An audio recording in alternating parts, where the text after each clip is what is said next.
नमस्कार विद्यार्थियों। आज हम वैल्यू ऑफ सप्लाई में विशिष्ट दशाओं में नियमों के आधार पर मूल्यांकन करेंगे। जो प्रथम हमारा है नियम वो है नियम नंबर 27। इसके अंतर्गत प्रतिफल पूर्णतः मुद्रा में न होने पर माल एवं सेवाओं की आपूर्ति का मूल्य निर्धारण किस प्रकार किया जाता है। प्रतिफल से यानी जो determination of value of supply है से स्पष्ट है कि प्रतिफल मुद्रा में भी हो सकता है, उसे मनी में हम कन्वर्ट कर सकते हैं, अथवा वस्तु रूप में भी हो सकता है, या फिर कोई गुड्स में दे दे। यदि माल एवं सेवा ऐसे प्रतिफल के लिए दी जाए तो पूर्णतः मुद्रा में नहीं हो तो केंद्रीय वस्तु एवं सेवा कर नियम 2017 के नियम 27 के अनुसार आपूर्ति का मूल्य निम्न होगा।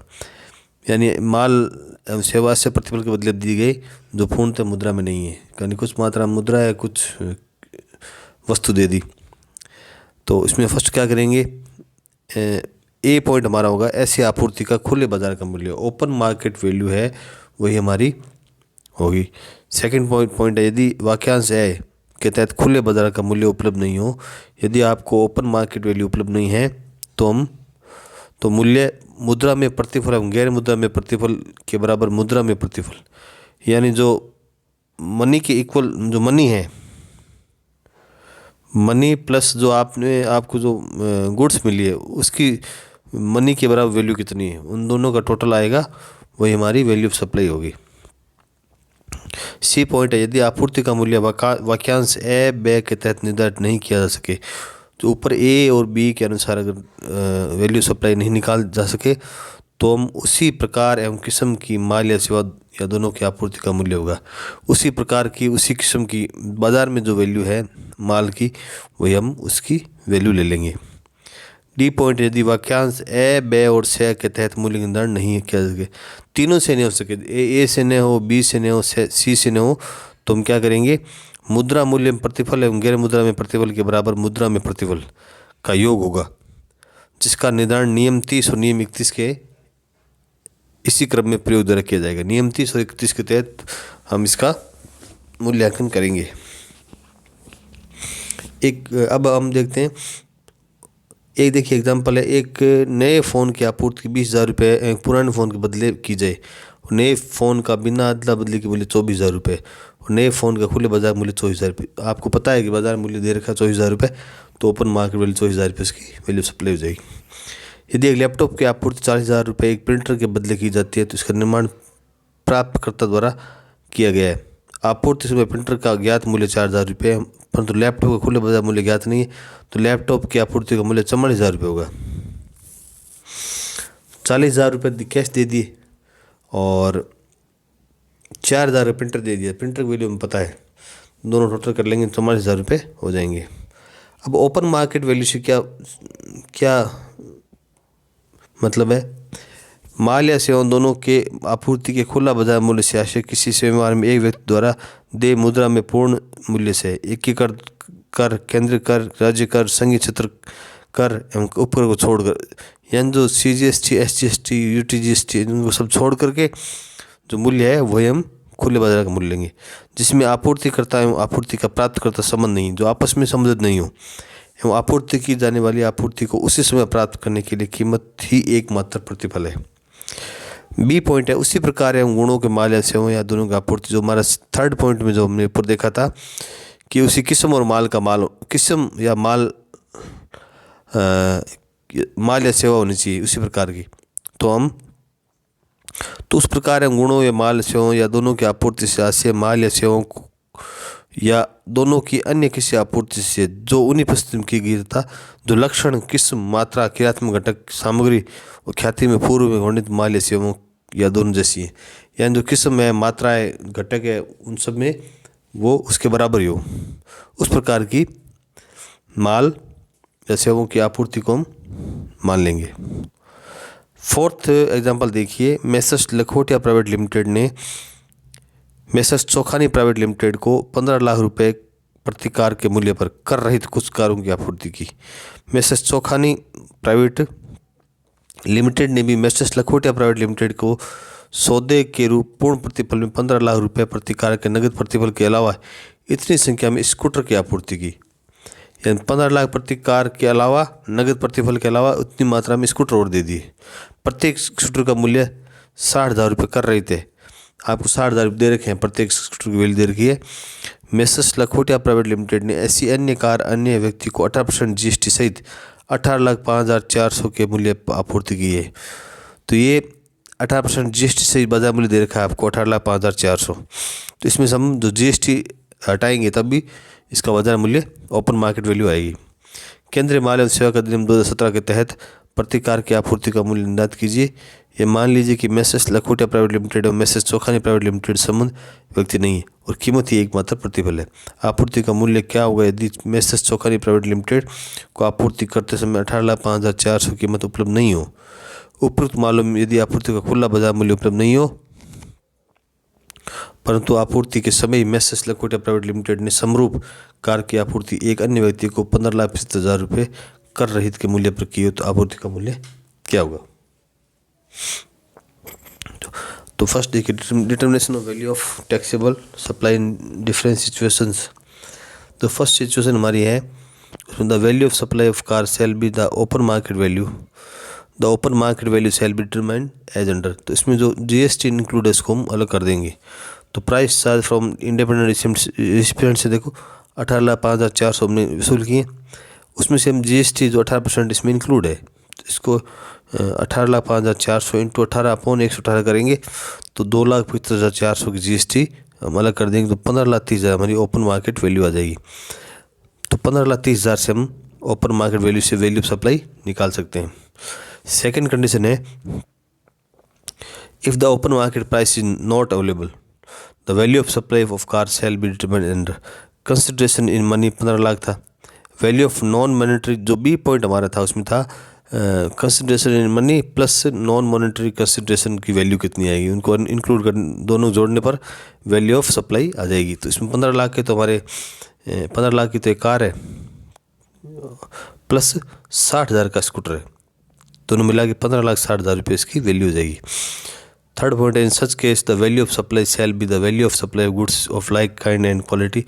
15,60,000 जो सी पॉइंट हमारा था उसमें इसने कह रहा है उपलब्ध बाजार मूल्य भी नहीं हो और आपूर्ति में कार की आपूर्ति अन्य व्यक्ति को 15,60,000 में की है। तो आपको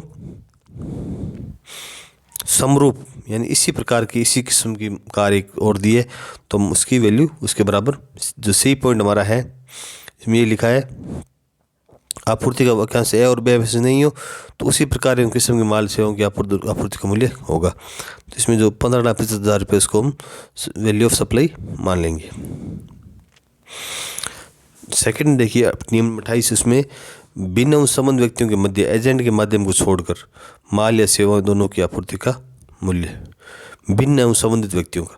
तो अधिनियम धारा 25(4) और 25(5) में निर्दिष्ट भिन्न व्यक्तियों के मध्य अथवा आपूर्तिकर्ताओं प्राप्तकर्ताओं की धारा 15 के तहत संबंधित एजेंट के माध्यम से की आपूर्ति को छोड़कर व्यक्ति और दशा में आपूर्ति के मूल्य का निर्धारण केंद्रीय वस्तु सेवा कर अधिनियम के नियम 28 के तहत निम्नलिखित विधि से होगा। अगर कोई संबंधित व्यक्ति है, संबंधित व्यक्ति नहीं होने पर नियम 27 लगता है और भिन्न संबंधित व्यक्ति हो तो हम ये लेंगे। जैसे खुले बाजार का मूल्य ओपन मार्केट वैल्यू आ जाएगी पहला पॉइंट। दूसरा उसी माल एवं उसको गुण के माल एवं सेवाओं का मूल्य हो जाएगा। और थर्ड पॉइंट है नियम 30 और 31 के अनुसार वैल्यू ऑफ सप्लाई निकालेंगे। परंतु यदि प्राप्तकर्ता के आगे भी इसी प्रकार माल की आपूर्ति करने की इरादा हो तो आपूर्तिकर्ता की इच्छा पर प्राप्तकर्ता द्वारा इसी प्रकार ऐसे ही गुणों वाले माल के लिए अपनी ग्राहकों से वसूल किए जाने वाले मूल्य 90% बराबर ऐसी आपूर्ति का मूल्य मान लिया जाएगा। उसी प्रकार 90% मान सकते हैं हम। आगे भी अगर कर रहा है तो उस जो गुण एवं किस्म का माल है उसको 90% के बराबर हम मानेंगे। ग्राहक संबंध व्यक्ति नहीं होना चाहिए। फिर है यह भी प्रावधान। अब देखिए भिन्न व्यक्ति से क्या होता है। अधिनियम की धारा 25(4) के तहत भिन्न व्यक्ति यदि किसी व्यक्ति ने एक राज्य या संघ क्षेत्र में अथवा एक से अधिक राज्य या संघ क्षेत्रों में एक से अधिक पंजीकरण प्राप्त किए अथवा उसे एक से अधिक पंजीकरण लेने की आवश्यकता है तो ऐसे प्रत्येक पंजीकरण के लिए भिन्न व्यक्ति बन जाएगा। वो खुद अपने जो पंजीकरण कर रखा है तो वो भिन्न व्यक्ति बना जाएगा प्रत्येक राज्य के लिए। अधिनियम की धारा 25(5) के तहत भिन्न व्यक्ति, यदि किसी व्यक्ति ने एक प्रतिष्ठान संबंध में किसी राज्य संघ क्षेत्र में पंजीकरण प्राप्त किया है अथवा उसे पंजीकरण प्राप्त करने की आवश्यकता है, उसका किसी अन्य राज्य संघ क्षेत्र में प्रतिष्ठान है, तो ऐसे प्रतिष्ठानों को भिन्न व्यक्तियों के प्रतिष्ठान समझा जाएगा। अब संबंधित व्यक्तियों से आशय वही होगा जो धारा 15 में निर्दिष्ट है, जो हमने कल पढ़ा था पिछले क्लास में। संबंधित व्यक्तियों से आशय को इस अध्याय के प्रारंभ में ही समझा दिया गया है, ये हमने पहले पढ़ लिया था। 5 नंबर देखिए, श्री दिनेश जो उदयपुर में व्यापार करता है ने 15,000 पारकर पेन 6 लाख के मूल्य पर इंदौर स्थित मैसेज कुमार डिस्ट्रीब्यूटर से खरीदे। श्री दिनेश की पत्नी मैसेज कुमार डिस्ट्रीब्यूटर में कर्मचारी है। प्रत्येक पारकर पेन की खुले बाजार में कीमत 50 रुपये। आपूर्तिकर्ता ने प्राप्तकर्ता के व्यवसाय के स्थान माल के सुपुर्द देने पर 8,000 रुपये अतिरिक्त वसूली की। कारण से बताइए कि इस आपूर्ति का मूल्य क्या होगा। देखिए, मैसेज कुमार डिस्ट्रीब्यूटर एवं श्री दिनेश को इस आधार पर संबंध व्यक्ति नहीं समझा जाएगा कि दिनेश की पत्नी मैसेज कुमार डिस्ट्रीब्यूटर कर्मचारी है। श्री दिनेश की पत्नी एवं मैसेज कुमार डिस्ट्रीब्यूटर संबंध व्यक्ति माने जाएंगे, क्योंकि दिनेश की पत्नी एवं कुमार डिस्ट्रीब्यूटर नियुक्त एवं कर्मचारी संबंध में व्यक्ति की मानी की श्रेणी में आते हैं। अतः सौदे के संवार को ही मूल्य की आपूर्ति का मूल्य माना जाएगा। सौदे के संवार के मूल्य में आपूर्तिकर्ता द्वारा प्राप्तकर्ता को माल की सुपुर्दगी देने के व्यय को भी सम्मिलित करना, जैसे 6 लाख प्लस 8,000 जो एक्स्ट्रा खर्च वसूल किए वो मिला के 6,08,000 रुपये हो जाएंगे।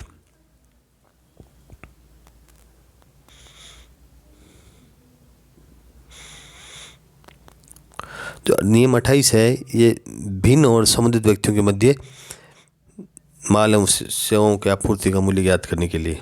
भिन्न एवं संबंधित, भिन्न का मतलब हमने यहाँ पर देख लिया, और संबंधित का मतलब जो पिछले नियम 15 में बताया है।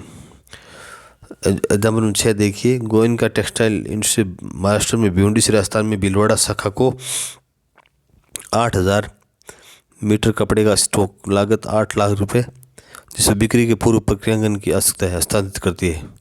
भीलवाड़ा शाखा अपने स्वयं के कपड़े का प्रसंस्करण करने के अलावा अन्य व्यक्तियों के ऐसे कपड़े का प्रसंस्करण भी करती है जो वैसे ही कपड़े की आपूर्ति करते हैं, तब प्रसंस्करण के बाद कपड़े के थोक व्यापारियों को भेज देते हैं। आसपास के क्षेत्र में अन्य कोई कारखाना नहीं है जो भीलवाड़ा शाखा के व्यापारी जैसे व्यापार में लगा हुआ है। राजस्थान में स्थित अन्य नियमों द्वारा इस प्रकार है। वैसे गुणों वाला माल प्रत्येक बार 8,000 मीटर समय में आपूर्ति किया जाता है। ऐसे माल की कीमत 7,75,000 रुपये। उसी गुण और उसी किस्म का है, उसकी वैल्यू 7,75,000 रुपये। क्या गोयनका इंडस्ट्रीज द्वारा अपनी भीलवाड़ा शाखा को बिना प्रतिफल के माल का हस्तांतरण इस अधिनियम के तहत आपूर्ति माना जाएगा? यदि हाँ, तो इसे आपूर्ति का मूल्य निर्धारित कीजिए तथा कारणों का भी उल्लेख कीजिए। केंद्रीय माल एवं सेवा अधिनियम 2017 की धारा 25(4)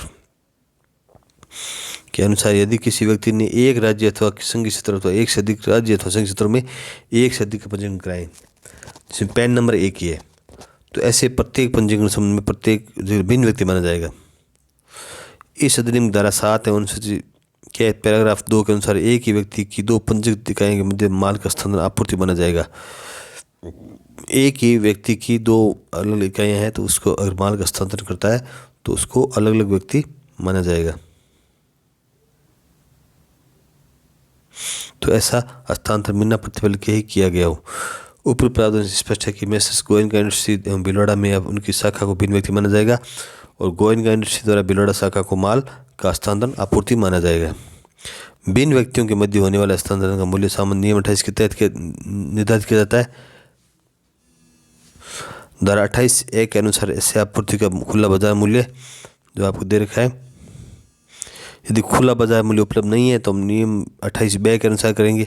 28(ब) में वह है कि उसी माल और उसी किस्म का होगा। दिए गए प्रश्न में यदि इसी प्रकार गुण वाले माल का मूल्य उपलब्ध है परंतु ये मूल्य स्वीकार नहीं हो सकता क्योंकि भिवंडी से भीलवाड़ा तक के परिवहन के वे उसमें सम्मिलित नहीं है, अतः नियम 28(ब) के इस्तेमाल निर्धारित नहीं किया जा सकता। तो उसमें प्रसंस्करण के अलावा जो भी भिवंडी से भीलवाड़ा तक के जो परिवहन व्यय उसमें शामिल नहीं है तो उसको अब नियम 28 जो दे आ जाएगा। दे में क्या होगा, नियम 30 और 31 के अनुसार माल का निर्धारण होगा। अब नियम 30 के अनुसार माल का निर्धारण करने के लिए प्राप्ति की लागत का 110% ये नियम है 110% का। तो आगे अब नियम 28 चल रहे हैं, जब नियम 30 आएगा तो उसमें आपूर्ति के मूल्य का 110% होगा। तो आपूर्ति मूल्य 8 लाख था, इसका 10% 8,10,000 रुपये वैल्यू ऑफ सप्लाई माना जाएगा। धन्यवाद।